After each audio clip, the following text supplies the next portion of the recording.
Power Player of the Week, a leading voice for conservative millennials. In a free country, it is up to you to succeed or fail on your own merits. So get off your ass and do it. Yes, Ben Shapiro talks fast.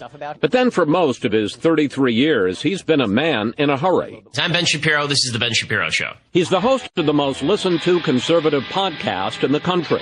I do like that Trump does have a rotating series of about 10 insults, and he just keeps going around and around. He's the editor of the Daily Wire, which gets 100 million page views a month. And he's a big presence on college campuses, where his militant conservative views spur protests. You're not a man if you think you're a man. This exchange with a 22-year-old college student over transgender identity has attracted 47 million views on Facebook. Why can't you identify as 60? What is the problem with you identifying as 60? You're right. Age is significantly less important than gender. You can't magically change your gender. You can't magically change your sex. You can't magically change your age. At the University of Utah, he listed what he calls the hierarchy of victimhood in America. So it goes LGBTQ, and then black folks, and then Hispanic folks, and then women, and then Jews, and then Asians, and then way down at the bottom, white straight males. Right? Those are the people who are at the very bottom, and their opinions do not matter at all. Shapiro has been called the voice of conservative millennials. How are conservative millennials different from conservative baby boomers? By the time a lot of conservatives hit baby boomer age, there's a mentality that's set in that they're always losing, and that every choice, every political choice particularly, is a lesser of two evils choice. If you're a conservative millennial, I think that you tend to be a little bit more idealistic, just as younger people are generally.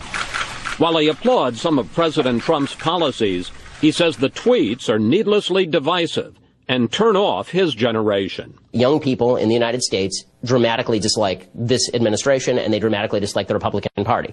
And it is President Trump's responsibility, for conservatives anyway, to fix that. And sitting there and on Twitter and retweeting Britain First is not going to do that. Shapiro worked for Breitbart in the campaign, but quit when he says it was turning into a Trump propaganda arm.